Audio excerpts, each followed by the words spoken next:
আসসালামু আলাইকুম, আমি ডক্টর আনোয়ার। আজকে আমরা আমাদের সাফি হেলথ কেয়ারে আমাদের যে পেশেন্ট উনি হচ্ছেন আমাদের সম্মানিত অ্যাক্ট্রেস, ওনার মুখ আপনারা সবাই চিনেন, তাসনুবা নিঝুম। উনি আজকে আমাদের কাছে অ্যাডভান্স বায়োহাইড্রোফেশিয়াল সার্ভিসটি নেবেন। তো ওনার কাছে যাই।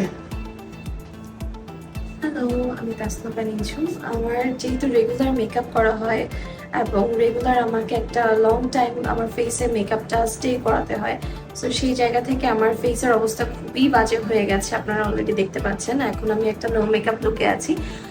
সো আমি আমার স্কিনটাকে একটু ভালো করানোর জন্য আমি আজকে ডাক্তার আনোয়ার ভাইয়ের কাছে এসেছি। একটা ট্রিটমেন্ট নিব, সেটা হচ্ছে অ্যাডভান্স বায়োহাইড্রোফেশিয়াল। এটা অনেক বেশি ইফেক্টিভ, এর আগেও আমি নিয়েছিলাম। সো ওইটাতে আমি অনেক ভালো একটা রেজাল্ট পেয়েছি, আর হোপসো আজকে একটা ভালো রেজাল্ট পাবো, যেহেতু একটা লং টাইম আমার গ্যাপ পড়ে গেছে ফেসে, আমার কোনো কিছুই করা হয় নাই। সো আজকে আমরা একটু ট্রিটমেন্টটা নিব এবং দেখবো বিফোর আফটার ফেস আপনাদেরকে দেখাবো।